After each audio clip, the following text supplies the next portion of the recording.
Olá pessoal, tudo bem? Bem-vindos a mais um MedCampus Podcast, um podcast que a gente traz pessoas que estão envolvidas com a medicina, seja estudantes de medicina, médicos recém-formados, pessoas que estão envolvidas na área, pessoas que estão fazendo a diferença na medicina, seja com as suas carreiras, com a sua trajetória, com a sua jornada, com a sua inspiração, com a sua técnica.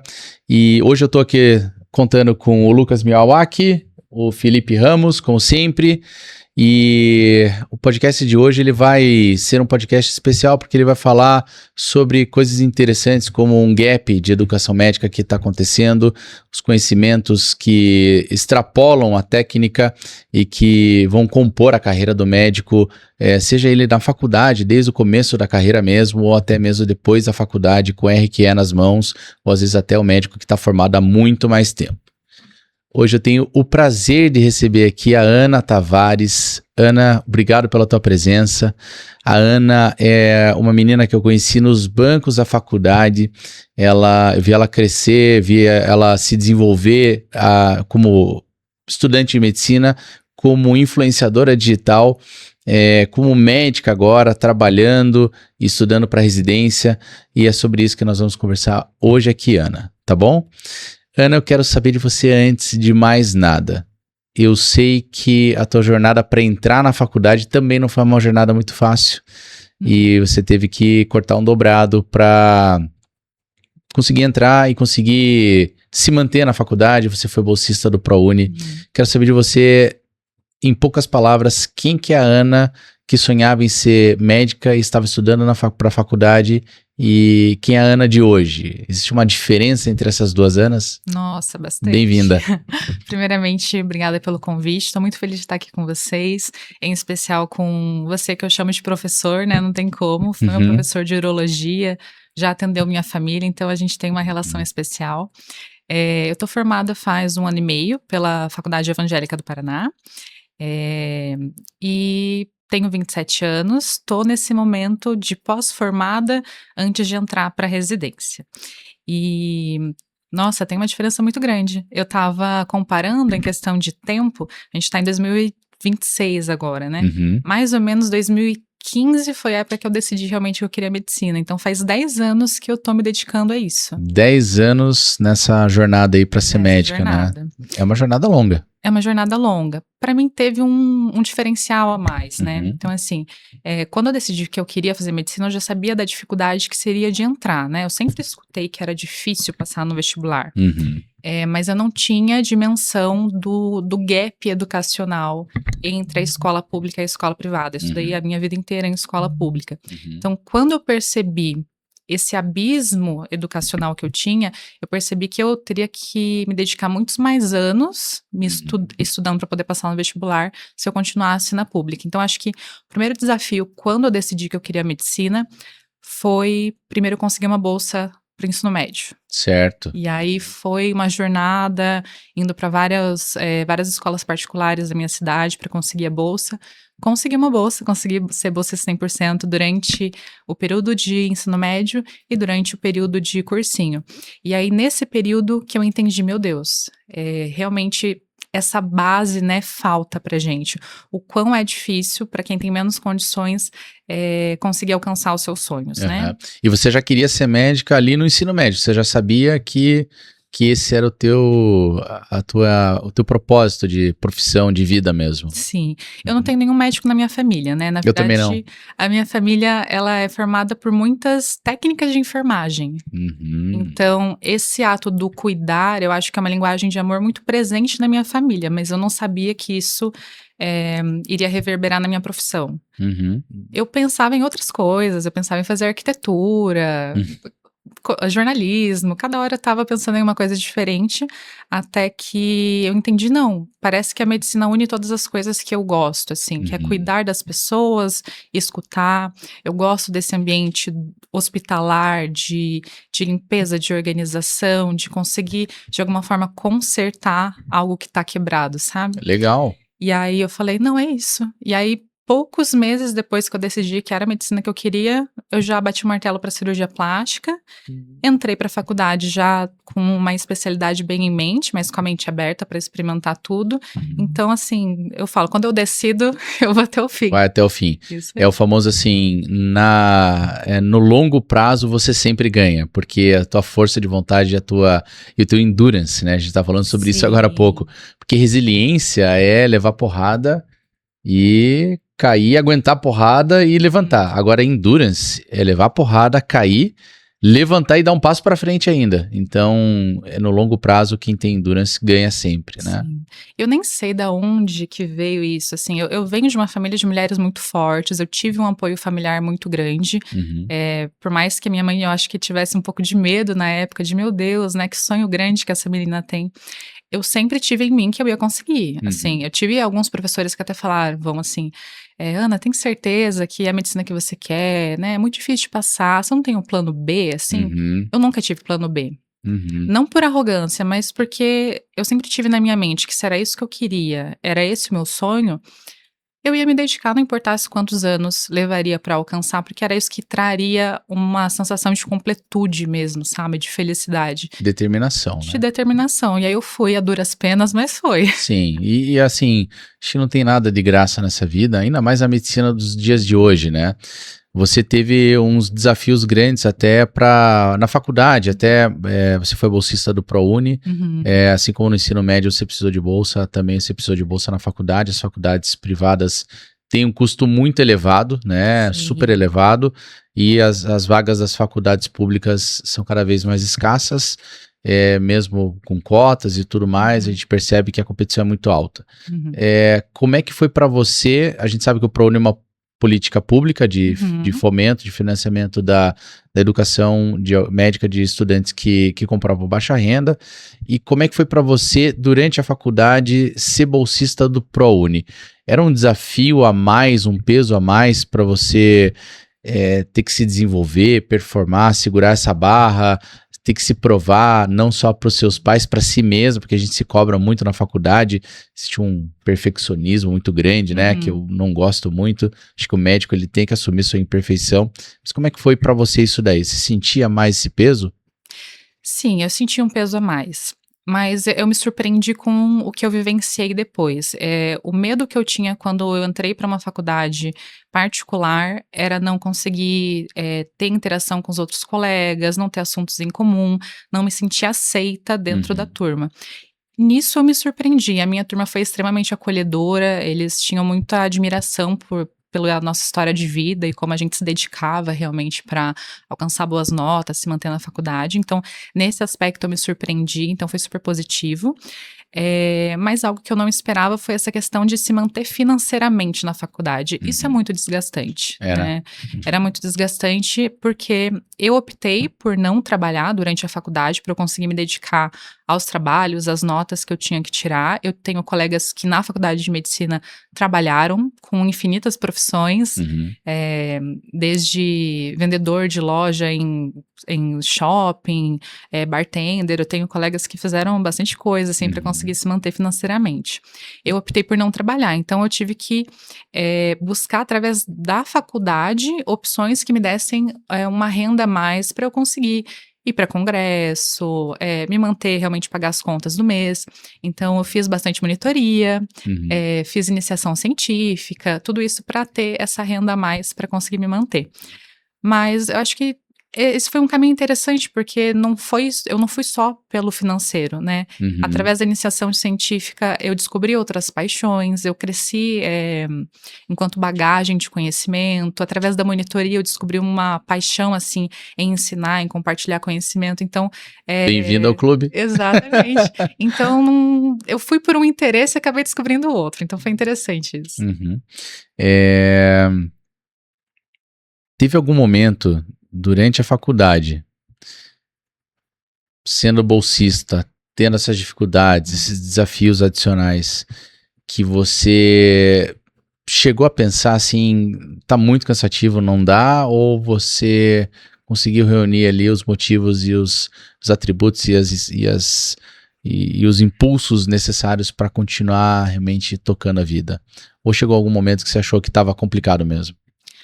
Assim, não tem como falar que eu não pensei em desistir, né? Houveram momentos que emocionalmente, principalmente, a gente fica muito cansado, a gente chega perto de um burnout, então a gente pensa, será que realmente esse caminho vale a pena pelo tanto de sacrifício que eu tô fazendo? Uhum. Mas eu nunca cheguei ao ponto de realmente bater o martelo, porque para mim os prós valiam muito mais. Tudo aquilo que eu ganharia enquanto pessoa, enquanto alcançando essa profissão, enquanto me realizando como médica, tinha um peso muito maior do que aquela dificuldade momentânea. Então acho que era isso que me mantinha em pé, sabe? Uhum. É uma conquista, um sonho, e assim, às vezes até a motivação vem de dentro de casa, né? Porque você veio numa família de pessoas que trabalhavam como técnicos de saúde e eventualmente aquela motivação de querer se provar assim, olha, eu sou capaz, eu vou mostrar para os meus familiares que eu consigo chegar lá e ser quem eu quero ser, né? E seja quais forem as dificuldades que vão se apresentar. Você sabe que nesse podcast a gente fala um pouco bastante, né, sobre que a medicina, ela parece que o estudante, ele chegou num teto de aquisição de conhecimento técnico, porque as coisas estão muito concorridas, né, fora da faculdade, na vida médica, na prova de residência também, e algumas coisas podem fazer diferença, e eu sempre falo muito dos soft skills, da capacidade de se comunicar, que é uma habilidade que você tem muito grande, tanto é que a tua rede social, quem não conhece a Ana na rede social, entrem, eu vou disponibilizar depois aqui o @ da Ana. Ela é uma menina que mostra a rotina dela de estudos na rede social de uma maneira suave, real, e isso é muito legal, né, e assim, não tem nada de irreal ali, é a relação, né, Exatamente. sempre foi. E teve algum tipo de habilidade, assim, de soft skill que você acha que você teve que desenvolver do zero e que você acha que hoje você vê uma importância como médica nessa habilidade? Comunicação, liderança, enfim, inteligência emocional, inteligência social. Nossa, várias habilidades que eu tive que desenvolver e que a gente não aprende durante a faculdade de medicina. A gente não tem um curso, né? Assim, a gente não tem uma matéria que te ensine a falar com o paciente, uma matéria que te ensine a falar com os outros colegas, com seus preceptores, com liderança, que te ensine a liderar algum projeto, algum congresso. Então, a gente vai aprendendo na marra, assim, no dia a dia mesmo. Se eu fosse elencar, eu acho que a principal dificuldade foi essa inteligência emocional. Eu sou uma pessoa muito sensível, muito empata, então o início da faculdade foi muito difícil para mim, no sentido de eu conseguir atender os meus pacientes sem absorver toda aquela carga, todo aquele sofrimento, peso. Todo aquele peso. Então, assim, eu consigo olhar nos últimos 8 anos, né, assim, se a gente for somar a faculdade com o período que eu tô formada, uma evolução muito grande nessa inteligência emocional de consigo cuidar de você, mas sem absorver o teu sofrimento, entendendo que esse sofrimento te pertence e que eu tenho o meu lugar pra te ajudar, sabe? E que a gente não confunda isso com frieza, né? Exatamente. Porque se o médico for literalmente absorver toda a carga de emoção que ele a qual ele é exposto no dia a dia, ainda mais médicos que estão numa formação da carreira, que às vezes estão trabalhando numa área ali da medicina que não é exatamente o que ele ama fazer, mas ele trabalha porque é a sua profissão, porque ele precisa trabalhar, ganhar dinheiro, e assim, sem pudor nenhum, o médico precisa trabalhar, pagar conta. Então, às vezes, você está no trabalho que é uma etapa da tua formação para você ser um especialista, né? E ali você ainda tem um peso a mais daquele fardo que é trabalhar numa área, às vezes, que você não tem uma afinidade tão grande, né? E levar isso para casa, às vezes, isso é muito ruim. Então, essa habilidade da inteligência emocional, até com os colaboradores, né? Porque você está exposto a um caos, a uma pressão tão grande, que você precisa ter inteligência social, até às vezes, de saber como lidar com certas situações, inteligência emocional para saber como lidar com os pacientes que estão ali se expondo suas dores e tudo mais, né? Isso é muito importante. Você agora está trabalhando, né? Com o que você trabalha, Ana, hoje? Atualmente eu sou concursada, eu tô trabalhando numa unidade de saúde, então eu atuo como médica generalista, atendendo desde a criança até o idoso, eu brinco, né? Uhum.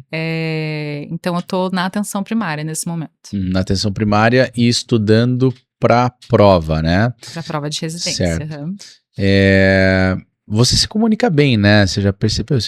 Na rede social você brilha, né? Você Sim. tem quase 11 mil seguidores, 12 mil, Uhum. né? Tem bastante seguidor. Você acha que comunicação, seja no trabalho ou na rede social, importa para o médico? Porque médico hoje em dia precisa ser um produtor de conteúdo também, né? O paciente Uhum. valida o médico através da rede social. E essa é uma habilidade que poucas pessoas às vezes têm ou pensam, às vezes, a rede social de uma maneira menos estratégica na formação da carreira médica. Uhum. Como é que você pensa? Imagino que tenha sido espontânea a tua entrada na rede social e hoje você pensa ela de uma maneira um pouquinho mais estratégica? Então, na verdade, eu comecei de uma maneira mais estratégica. Eu vou explicar o porquê. Durante a pandemia, muitos estudantes estavam com pouca coisa para fazer, né? Sejamos sinceros.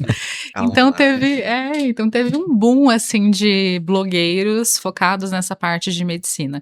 Eu até tentei produzir conteúdo na época, mas eu acho que eu ainda estava associando muito conteúdo que eu produzia a likes de gostar de mim ou não, a comentários de ser aceito ou não. Então eu Uhum, estava jogando muito pro pessoal. uhum, E aí parei uma época, um ano depois eu entrei no internato e falei, não, eu vou voltar. uhum, E aí o meu pensamento foi, eu quero fazer, né, eu tô prestando prova para cirurgia geral, porque depois eu quero me especializar em cirurgia plástica, e a gente sabe que para todas as especialidades hoje é importante ter uma presença no digital, mas para as especialidades que lidam com estética, isso tem um peso muito maior, né? aham, Então, a minha mentalidade foi: deixa eu aprender como que faz isso, como que produz um conteúdo, qual que é o tipo de conteúdo que eu gosto de produzir, porque aham. daí lá na frente, quando eu for especialista e eu quiser contratar uma empresa de publicidade, um social media, eu já vou saber o que que eu quero, o que que eu busco, como avaliar o trabalho que eu estou contratando. Uhum, Então, nesse momento do início do internato, foi que eu comecei a produzir conteúdo de uma forma estratégica, no sentido de quero aprender como isso funciona, qual é a forma que eu quero me portar e quais partes da minha vida que eu quero compartilhar.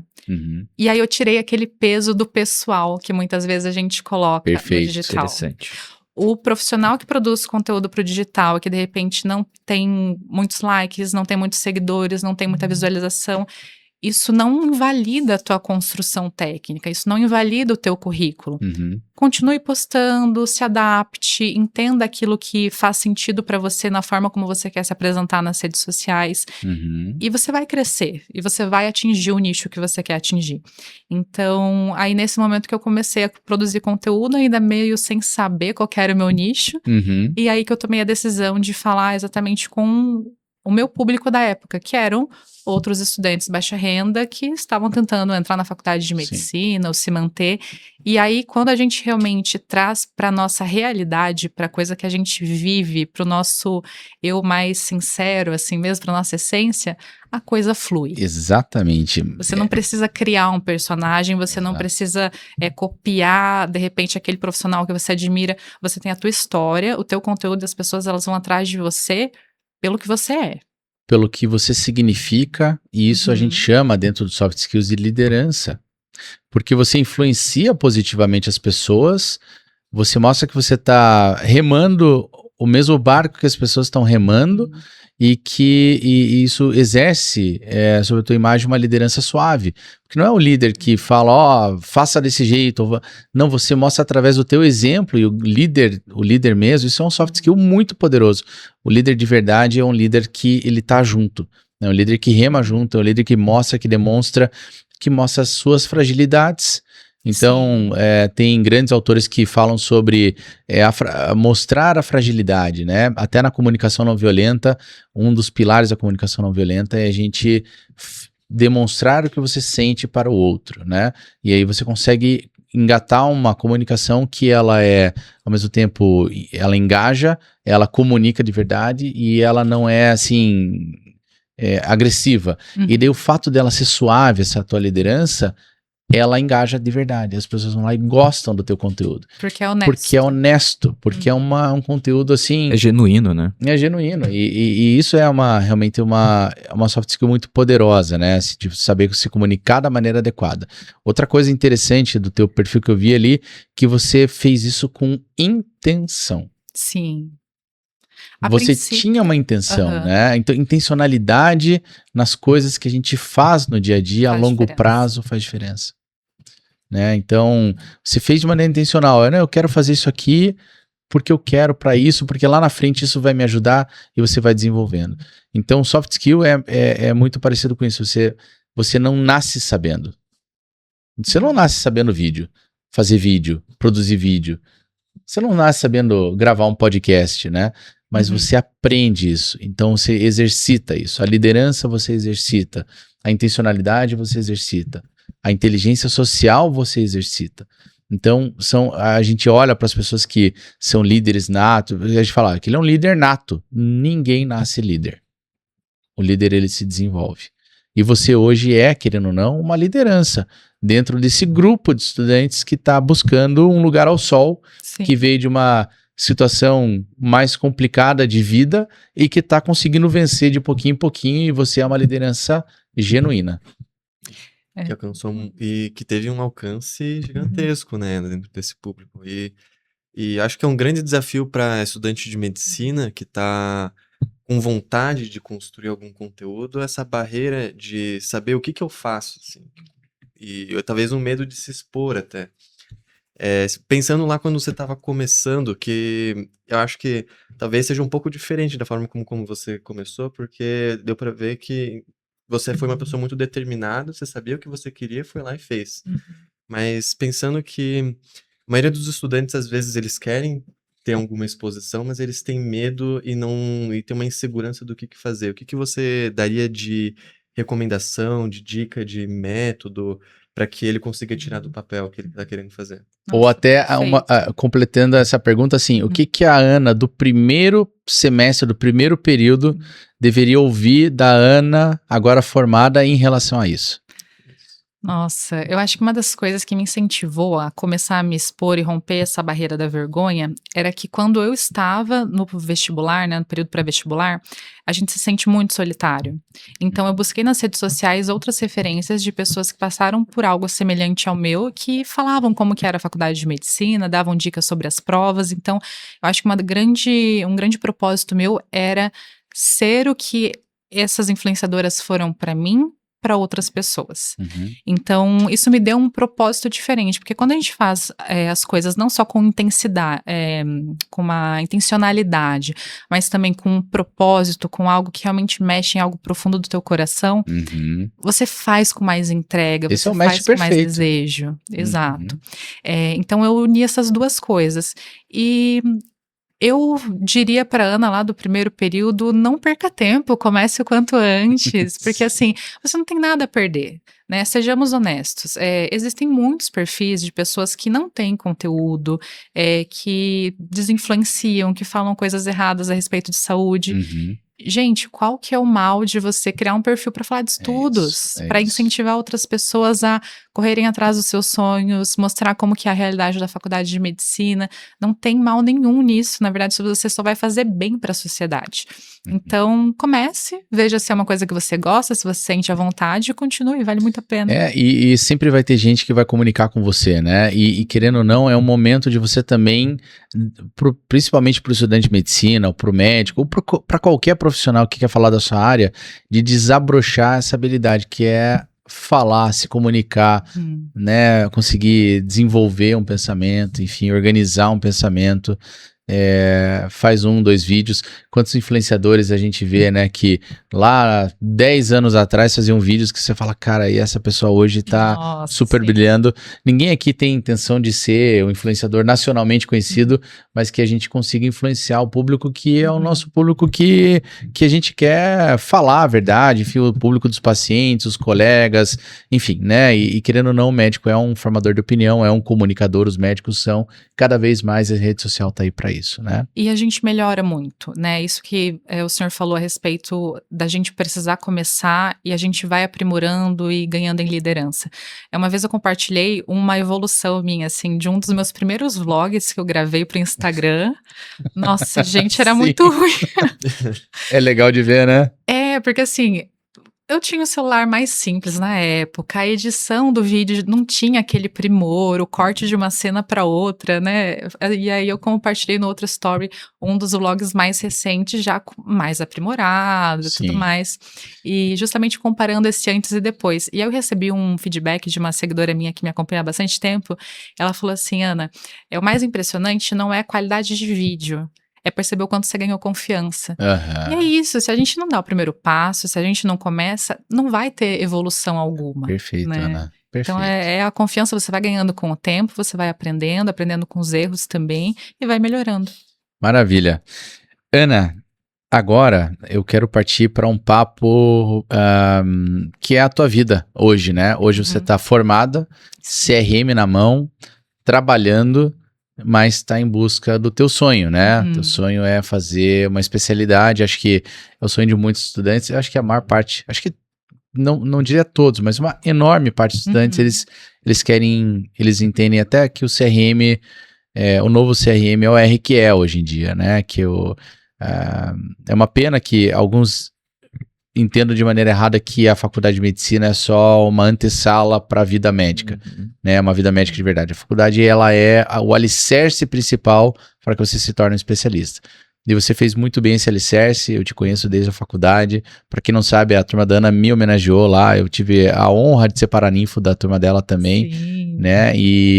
Mas eu quero saber hoje, como é que você está conseguindo associar a tua rotina de trabalho, que eu acho que é importante, inclusive, para te ajudar a custear a rotina de estudos, né? Sim. E como é que você tem, então, com essa obrigatoriedade de ter que trabalhar para conseguir custear teus estudos com um cursinho, né? Hoje você está fazendo Medicoff, acho que é isso? Eu faço Medicoff. Né? É embaixadora do Medicoff, inclusive, vou deixar depois aqui o link do cupom da Ana. Sim, usei meu cupom. Usei o cupom da Ana.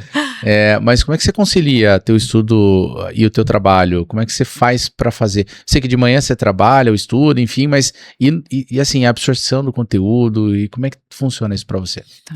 Eu acho assim, a primeira coisa que você precisa fazer quando você se forma na faculdade é decidir qual que vai ser o seu objetivo. Existem exceções de pessoas que trabalham muito, conseguem ter uma renda elevada e ainda assim estudar para residência, mas é difícil, né? Então, eu fiz uma escolha de talvez ganhar menos, trabalhar menos para priorizar os meus estudos para residência. Eu tenho colegas que por N motivos optaram por se dedicar exclusivamente ao trabalho, juntar uma renda, se estabilizar financeiramente. Alguns colegas que já são até papais agora, né, que resolveram realizar outros sonhos antes da residência. No meu caso, eu optei por priorizar os estudos da residência. Então, eu estudo de manhã e trabalho à tarde de segunda a sexta. E para mim, estabelecer essa rotina foi muito necessária porque eu sou uma pessoa que eu aprendo com a repetição, lendo, relendo, fazendo muitas questões. Então, para minha experiência, eu preciso de um pouquinho mais de tempo de estudo para atingir determinado conhecimento. Tem pessoas que com uma horinha de estudo já captam e conseguem intercalar isso entre os plantões e dá certo. Para mim, eu preciso de um pouquinho mais de estrutura na rotina. Então, agora tá um pouco mais tranquilo porque eu tô concursada, mas no início, quando eu me formei, foi muito difícil, eu me senti muito sobrecarregada, porque é muito difícil você sair da faculdade já com um trabalho fixo. É impossível, né? Em Curitiba hoje, não, vamos comentar. Até eu e o Lucas que estamos ali no finalzinho da faculdade, é uma coisa que a gente não sabe e eu sinto que ninguém sabe, né? Eu acho que ninguém avisa isso, né? Não tem a real dimensão, assim, do que tá acontecendo. Gente, me falaram que eu ia sair da faculdade ganhando 60 mil, o que é isso?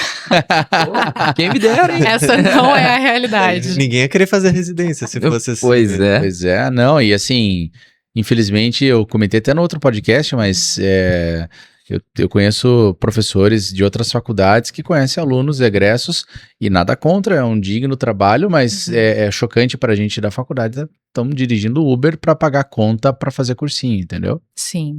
Eu tenho um colega que é ProUni, então ele precisava manter uma renda nesse período sem CRM, sem conseguir plantão fixo. Ele continuou trabalhando como garçom. Então, justamente, assim... até conseguir ficar E fixo. não me entendam mal. Não tô nada contra ser garçom, nada Sim. contra ser motorista de Uber. Eu tenho parentes que são motoristas de Uber, acho que ganham bem até, inclusive. Eu tenho um amigo que virou motorista de Uber nos Estados Unidos, ele largou a vida dele aqui, um engenheiro, e foi morar nos Estados Unidos, e hoje ele é Uber lá para complementar a renda dele, tá super bem. Eu não tenho nada contra ser motorista de Uber, mas aqui entre nós, médicos e futuros médicos, não é de se esperar que uma pessoa que faça 6 anos de medicina, que dedique a carga horária que dedica para estudar, para uma profissão que, puxa, que é nobre, que é cheia de responsabilidades, não encontrar trabalho numa capital. Sim. E para não ter que viajar 80, 100, 120, 150 quilômetros, 200 quilômetros para dar plantão e voltar. Então, tem inclusive alunos que se acidentaram em estradas aí. Um egresso ali da FEMPAR, inclusive no norte do Paraná, se acidentou numa estrada, voltando num plantão de 24 horas, né? Então, assim, tem que viajar para... Então, não tem trabalho mesmo, né? Então, a concorrência é muito alta. É uma expectativa social muito grande, assim, né? Em cima de que, uma vez que a gente faz medicina, a gente obrigatoriamente tem que estar bem sucedido, né? Sim. Imediatamente, né? E esse é um peso que é interessante. Para quem está dentro da bolha da medicina, a gente não se coloca esse peso tão grande. Porque a gente, enquanto colega, a gente entende que é difícil. A gente entende que é difícil, a gente descobre, né? Que é difícil conseguir plantão, que é difícil se estabilizar financeiramente. Mas a expectativa social de que a gente saia da medicina ganhando tanto, já compre um carro, uma casa, realize isso, aquilo, outro, faz com que a gente se sinta muito frustrado por não conseguir. Perfeito, eu acho que a gente tá numa geração onde ser médico tem um significado diferente e as coisas que a gente consegue conquistar talvez estão demorando um pouquinho mais de tempo do que a geração dos médicos antes de nós. Assim. Que a gente estava conversando com a Gabi esses dias atrás, né? E ela falou que a medicina não é mais um bilhete premiado, né? E eu acho que é por aí mesmo. A gente se sente de alguma forma... não é impotente, né? Mas assim, é uma coisa que não tá mais ao nosso alcance, né? É uma realidade, né? Mas a gente tem que unir forças, estratégias de alguma forma para poder contornar isso. Sim. Né? E é por isso que a especialização, ela tá cada vez mais competitiva. Porque já que tem tantos médicos se formando, o mercado tá tão saturado, principalmente nas capitais, nas metrópoles, é a especialização que vai te trazer um diferencial.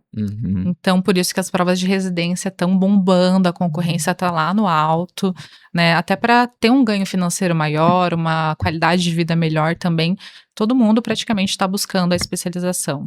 Como é que você encarava isso na graduação? Porque, veja, hoje, então, aqui o resumo dessa parte da conversa é quase praticamente dizer que ser médico não é mais um diferencial. Sim. Só o CRM. Ter só o CRM não é um diferencial.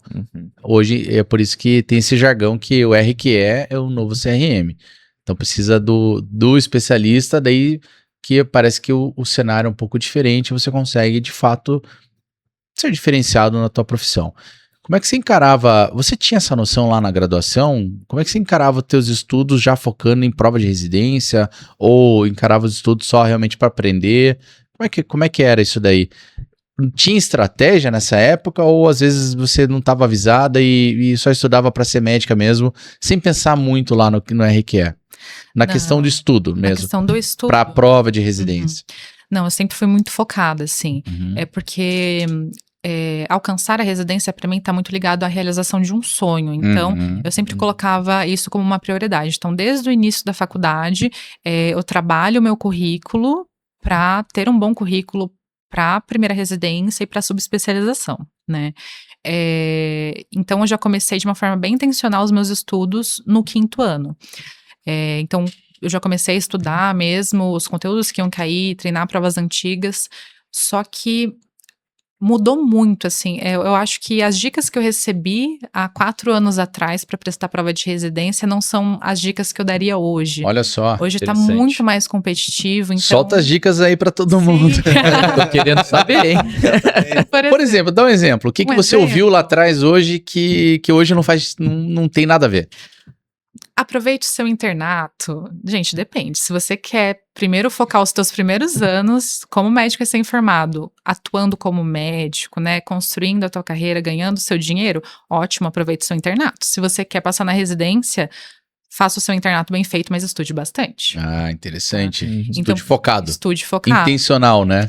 E eu não deixaria só para ver a teoria. Eu acho que a gente tem um medo muito grande quando a gente entra no internato de não dar conta, de não saber, de não ter o conhecimento para manejar aquele paciente, aquela comorbidade. Então a gente foca muito na teoria. Não, eu não sei isso. Eu tenho que sentar, estudar, ver aula, ler.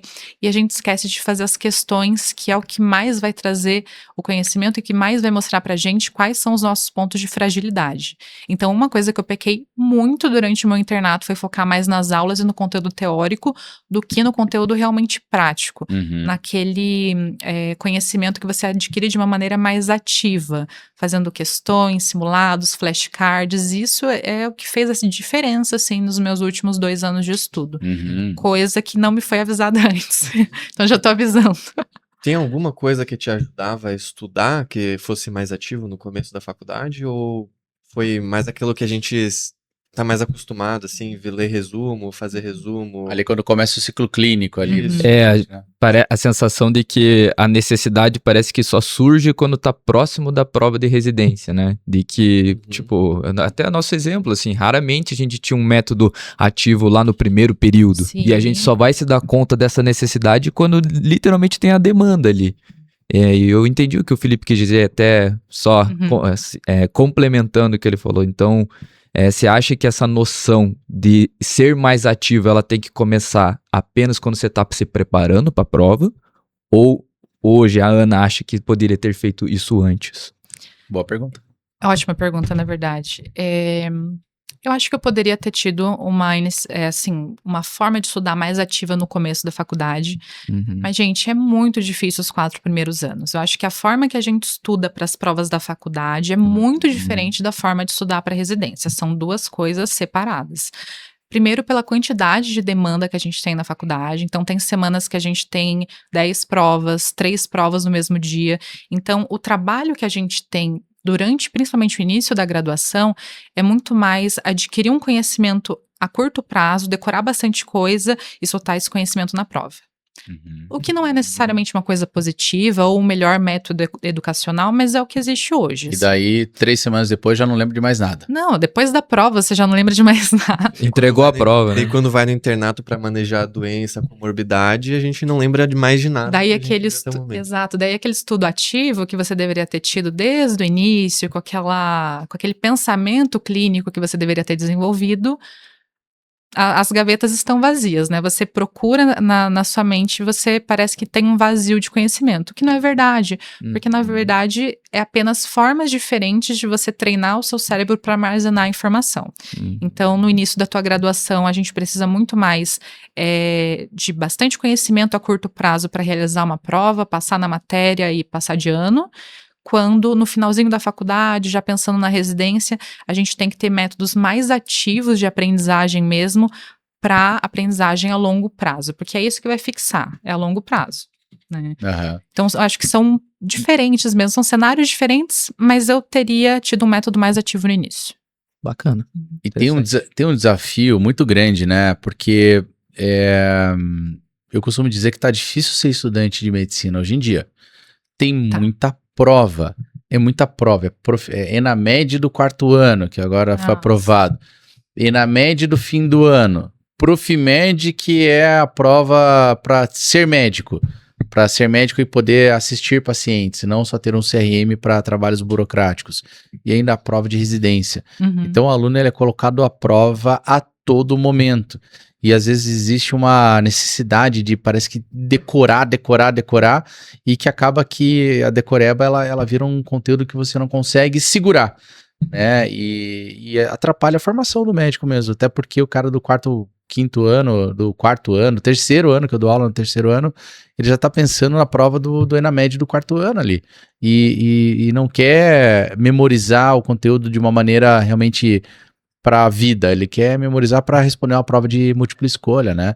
Então eu acho que aliar as 2 coisas entender melhor o conteúdo, aprender o conteúdo importante e também conseguir responder prova de múltipla escolha é o essencial, porque a dor hoje é responder prova de múltipla escolha e tá se abrindo mão de aprender medicina só para ficar respondendo prova.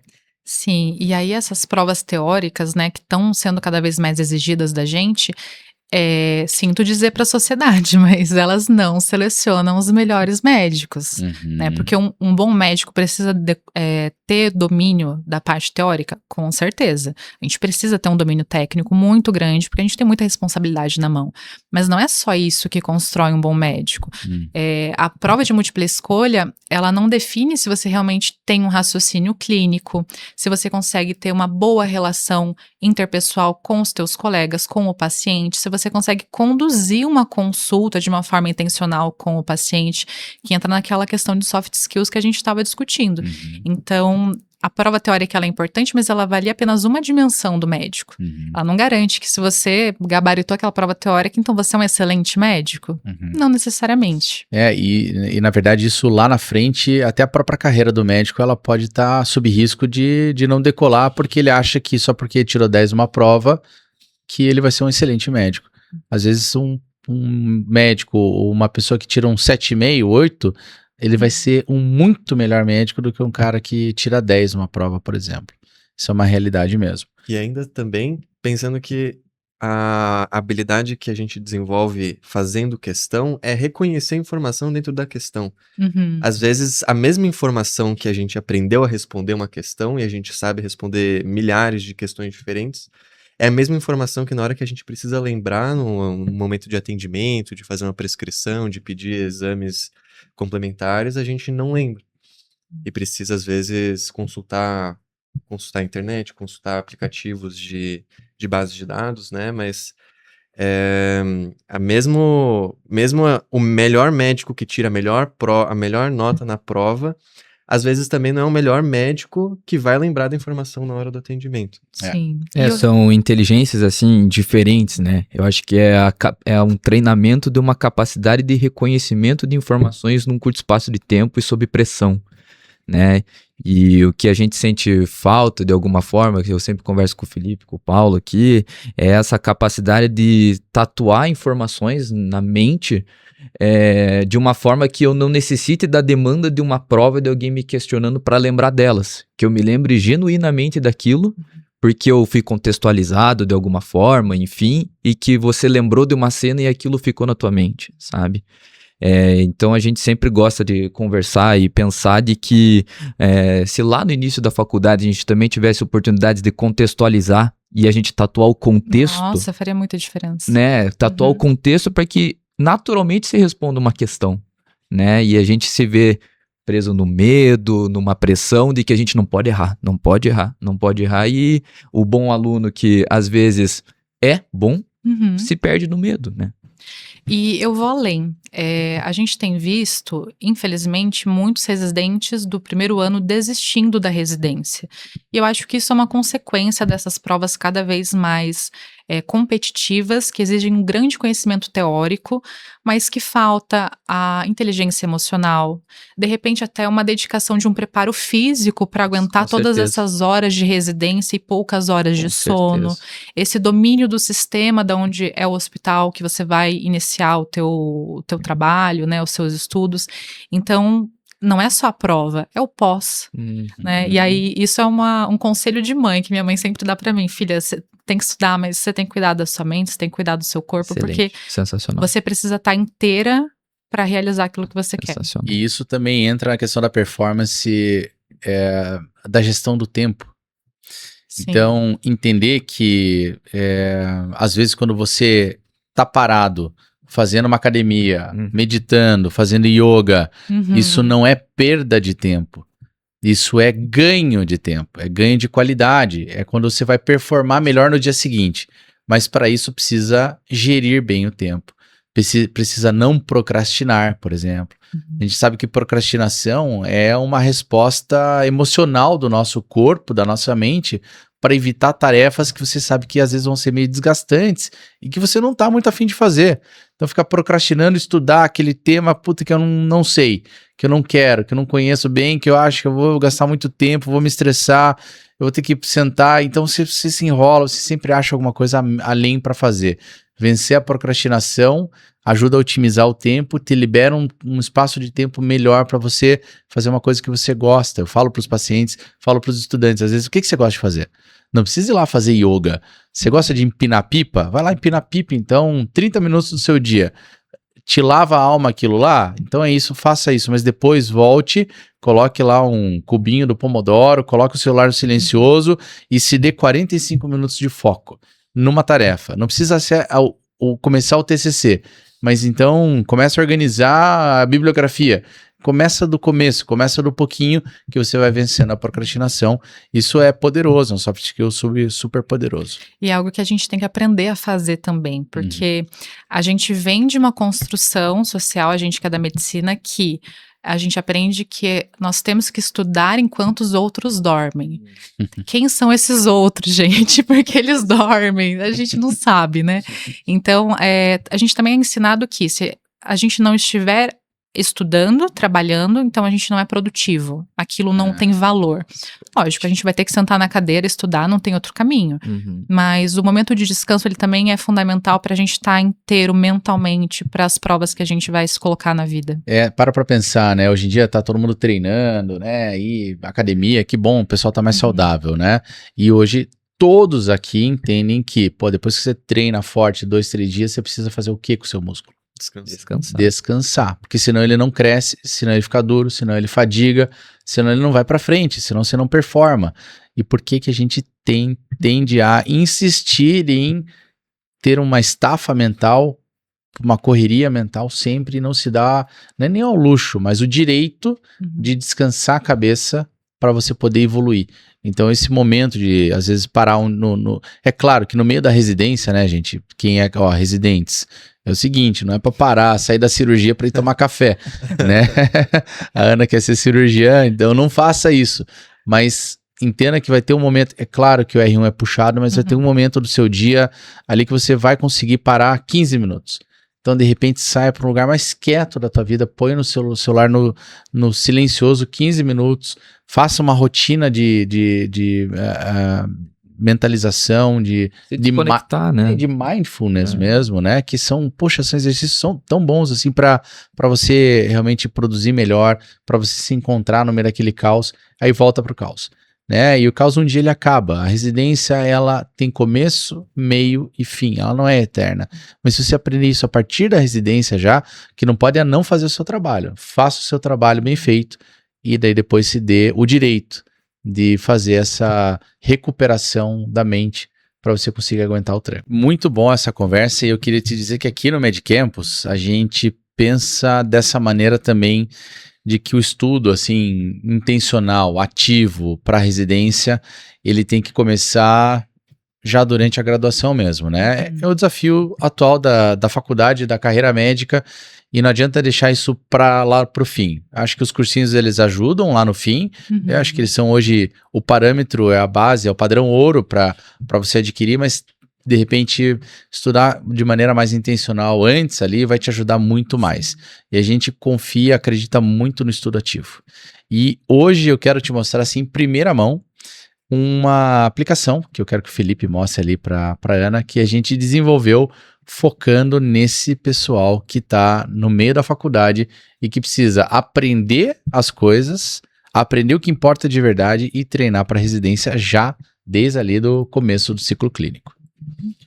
Então, lembrando aquilo que você falou antes sobre o aprendizado ativo, né? Repetição espaçada, flashcards, fazer questão, tudo isso não é coisa da nossa cabeça. Realmente tem pesquisa, tem evidência de que isso realmente vai aumentar a retenção a longo prazo. Esse é o grande gap que a gente sente da metodologia tradicional, que é a maioria das faculdades, enfim, que colocam para os alunos. Então, o que a gente quer é realmente propor uma forma do aluno estudar de uma maneira mais ativa desde o começo. Então, esse aqui é o nosso modo trilhas, em que a gente tem várias trilhas em que a gente coloca o estudante dentro de um contexto clínico desde o começo. E a gente ensina toda a parte de fisiopatologia das doenças, de epidemiologia, de comorbidades, contextualizado no caso que ele vai encontrar lá na frente, desde o começo, para que ele consiga tatuar esse conhecimento para quando ele encontrar isso e quando ele for na prova de residência, que também é o que ele vai encontrar nas questões. Então, MedCampus é uma iniciativa, uma plataforma de educação médica voltada para ensino de contexto. Então, assim, qual é o contexto do aluno? Eu preciso aprender infarto com supra de ST, tatuar isso na minha mente, responder bem uma pergunta e ter sucesso na carreira. E atender bem o paciente. E atender bem e não errar, né? Sim. Mas eu vou te dizer, se é para errar, a gente vai mostrar, erra aqui, que daqui a aqui você vai aprender, sabe? Nossa, isso faz muita diferença. Eu acho que uma coisa que todo médico recém-formado tem dificuldade é a gente conseguir desenvolver esse raciocínio clínico, juntar a patologia com os sintomas, o diagnóstico e as coisas, né? Os pacientes, eles não vêm como no livro, né? Eles não vêm separadinho. Ah, esse paciente é um paciente só da cardiologia. Não, ele tem outras coisas juntos. Se eu pudesse ter começado a ter esse raciocínio clínico já no início da faculdade, seria bem mais fácil depois na minha vida, depois no plantão, né? E a gente também acha que, apesar do paciente, além de não ser essa figura que a gente olha e tá ali a teoria inteira, também não é uma figura que tem 5 alternativas, né? O paciente não entra no teu consultório e tem um ABCDE, a gente escolhe uma e sucesso, né? Eu acho que essa construção do raciocínio é o maior desafio para nós. Eu acho que, como a gente tava conversando, o contexto faz completamente a diferença.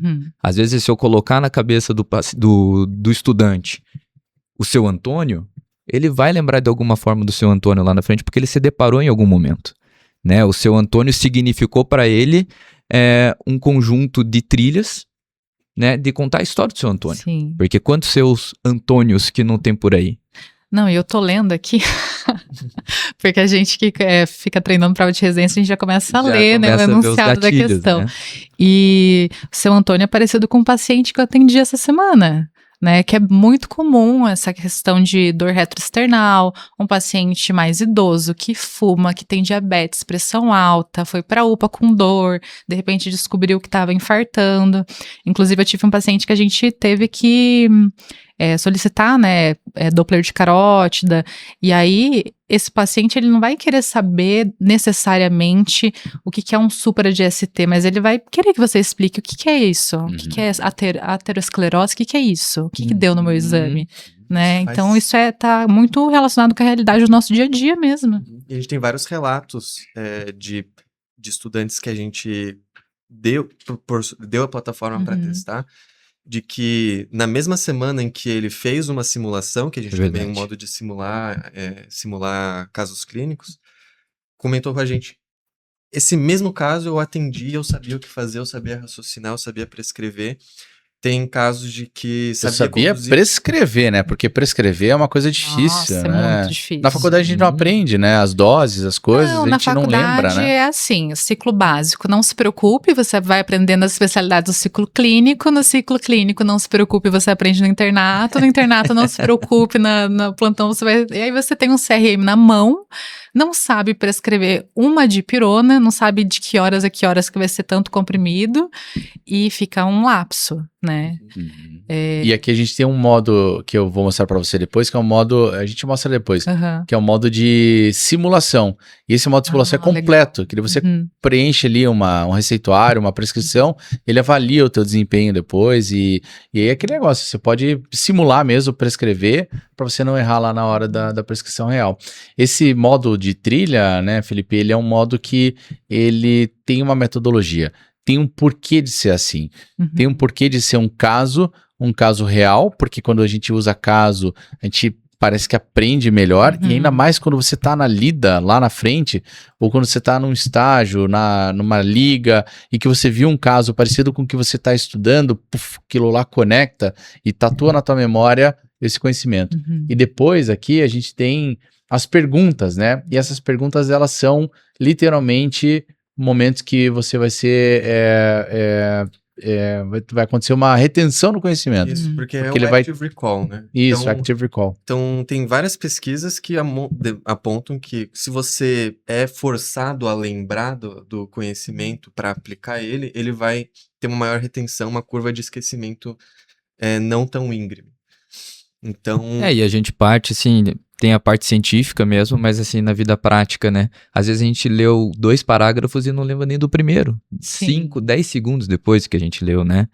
Então a ideia é justamente a gente propor uma experiência em que você despretensiosamente é cobrado de algo que você acabou de ler e que às vezes você nem se deu conta que você já esqueceu.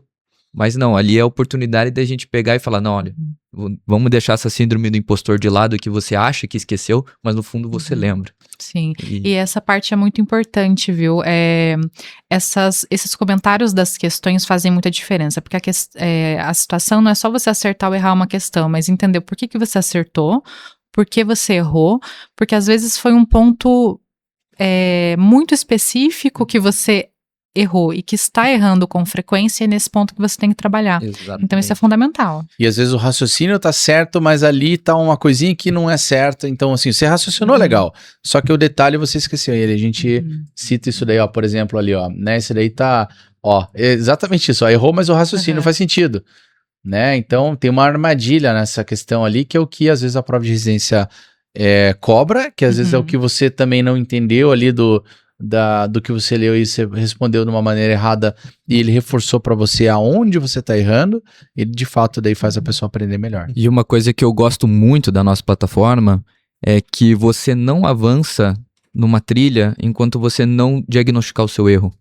A gente tem muito a tendência de, fazendo questões mesmo, naturalmente se você foi lá, errou e às vezes, não, depois eu vejo, depois eu corrijo, deixa eu terminar tudo aqui. E você nunca vê. Voltando. E aqui a gente tem essa oportunidade de falar assim, cara, eu acho que para você pular para a próxima, entenda o que você errou nessa. Porque às vezes a próxima pode estar literalmente cobrando o que você acabou de errar. E aquele erro que era desse tamanho vai se tornando uma bola de neve cada vez maior, né? E aí depois do aprendizado, né, da teoria, a gente uniu essa coisa que a gente tá batendo a tecla, que a gente vê que é uma demanda, que é responder prova de residência. Sim. Então você vai, aquelas questões ali que a gente estava respondendo antes, elas não são de residência, elas são para forçar, para estimular a retenção do conteúdo. Mas a gente vai praticar e isso para a vida, tá? Para a vida médica, que nem você falou. Sim, isso que eu ia comentar, né? O colega tinha até comentado que muitas vezes a gente estuda e cai na vida real. Gente, parece que é Deus. Se de manhã você estudou um assunto, à tarde esse paciente vai aparecer para você. E não vai aparecer um caso, vai aparecer 2, 3. Então, se você estudar, estuda direito, porque o caso vem, parece que a gente atrai.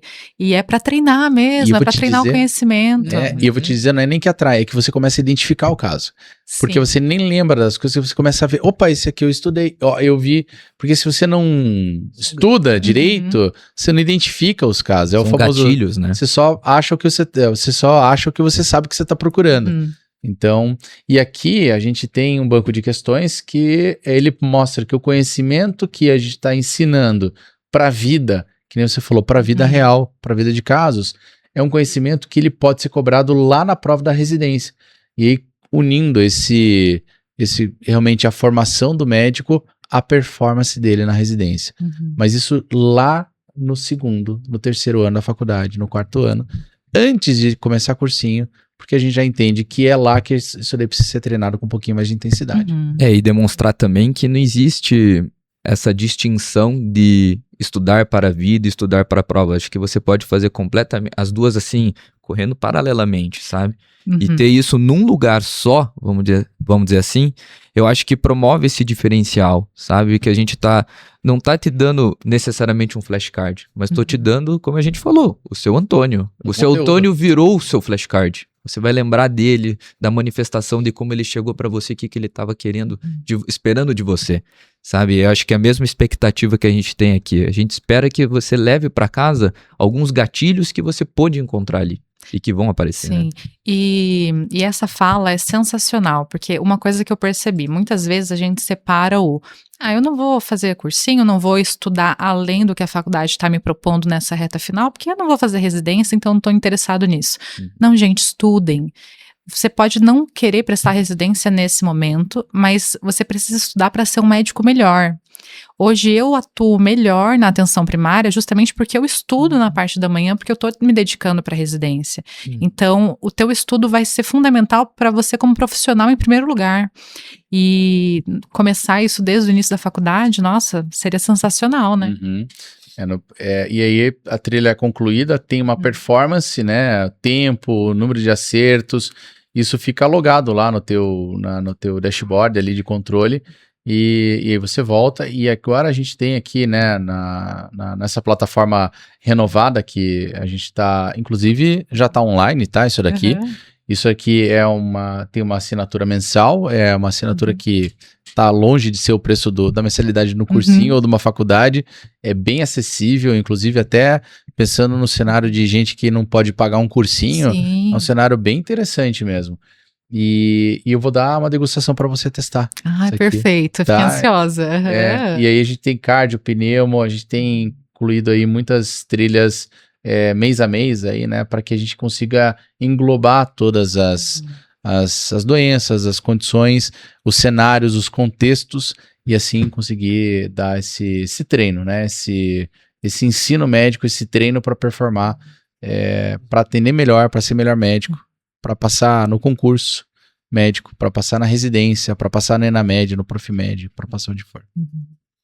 Nossa, deve ter dado trabalho para fazer isso, hein? Deve ter dá trabalho. Gente, porque tem todas as áreas aí, ó, tem cardio, pneumo, gastro. Sim. Mas sensacional a iniciativa de vocês, isso faz muita diferença. O que a Ana do 2º, 3º ano pensaria se ela recebesse isso no colo?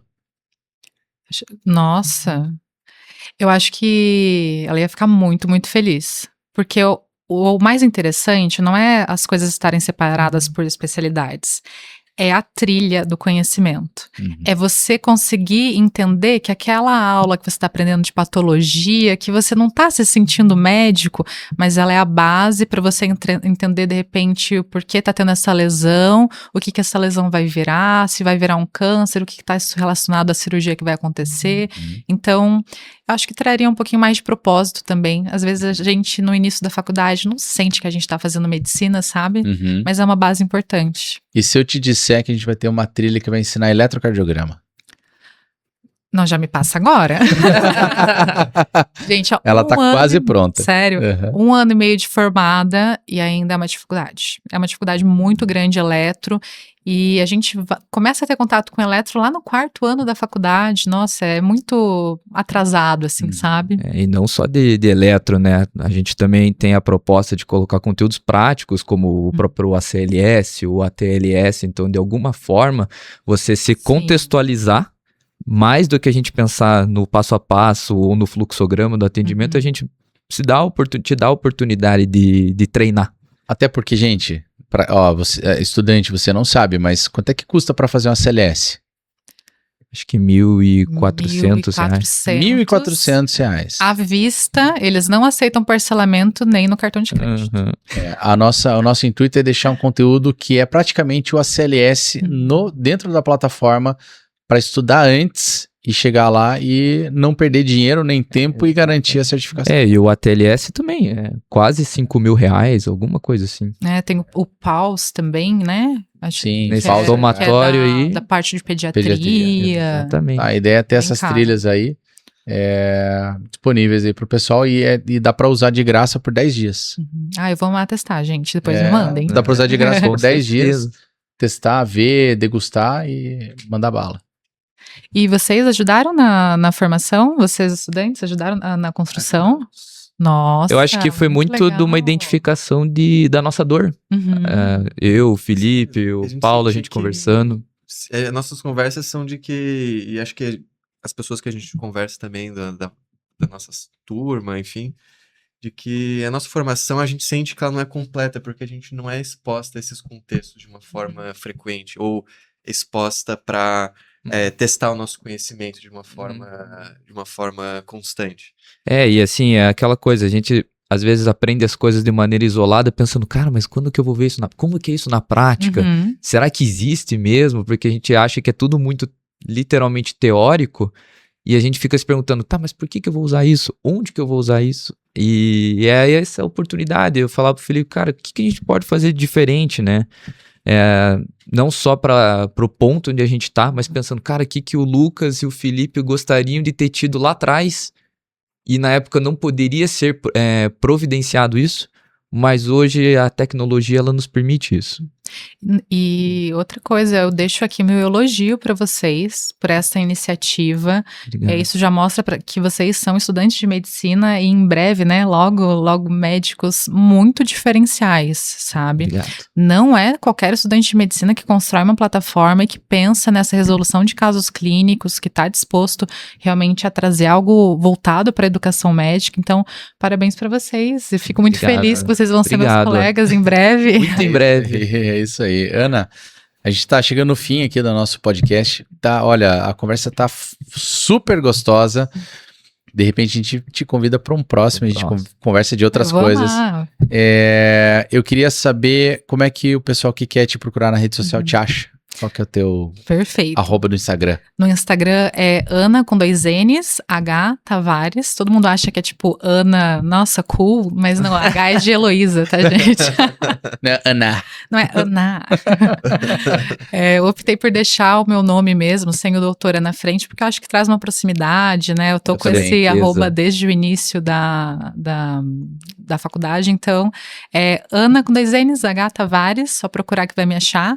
É Ana Tavares. Aí eu falo um pouquinho de como que foi a minha trajetória dentro da medicina, como que está sendo agora a minha vida formada e, né, essa visão mais para frente na residência. E eu quero uma mensagem final que resuma a tua experiência sobre não passar na primeira prova de residência e que lição que você tirou disso e que você gostaria que as pessoas soubessem para não se sentirem tão frustradas depois de um acontecimento que nem é esse, que você se dedica tanto e não passa. Sim. Eu acho que esse é um sentimento muito comum que as pessoas falam pouco. O que a gente mais encontra na rede social são conquistas, mas as pessoas não falam do caminho difícil, dos nãos que você recebeu até alcançar aquele sonho, né? Então, assim, o meu primeiro não na prova de residência foi no último ano da faculdade, mas era um não que eu esperava, porque eu tava à beira de um burnout, eu estava bem cansada, eu estava muito mais animada para realizar esse sonho da formatura, né? Então eu já esperava aquele não foi algo inesperado. Eu sabia exatamente como seria meu desempenho na prova. Já o não que eu recebi nesse final de 2025, esse foi o não que eu senti. Porque eu vi a minha evolução nas provas, eu tenho colegas que também têm uma experiência semelhante, que chegaram, tiveram uma boa posição, tiveram um bom desempenho e recebeu aquele não. Então, o segundo não foi mais doído, foi mais frustrante, me fez questionar muitas coisas, mas eu acho que no fundo, a gente tem 2 opções. Existe uma opção mais fácil, que é desistir. Mas você quer desistir? Você quer desistir desse teu sonho? Não, então vamos sentar na cadeira, vamos estudar e vamos seguir em frente. Não é fácil. Eu acho que a gente vai se apegando às coisas que a gente já conquistou, né? Poxa, a gente já conquistou um CRM, não é pouca coisa. A gente tá com um salário bacana, estamos conseguindo realizar os nossos sonhos, né? Então se apegue a isso, consiga construir uma estrutura de rotina para você conseguir estudar e entenda que você não tá sozinho. Né? Assim como você, muitas outras pessoas não passaram na prova de residência. Isso não significa que você não é inteligente, que você não tem capacidade ou que você não é um bom médico. Significa que você não passou em uma prova. E a gente segue estudando para passar nessa prova. Ana, que mensagem legal. Obrigado. Maravilha. Só temos a agradecer a tua presença aqui. Gratidão mesmo, mano. Obrigada. Gratidão. Uma conversa muito legal. E você que está assistindo o nosso podcast, siga-nos aqui no nosso canal do YouTube, nas nossas redes sociais. Siga a Ana H. Tavares. Boa. E podem esperar que a gente vai produzir mais conteúdo para vocês. Vai ter um próximo podcast. De repente a gente recebe a Ana aqui em outro também. E queria agradecer a presença de vocês que estão nos assistindo. Muito obrigado e nos vemos em breve.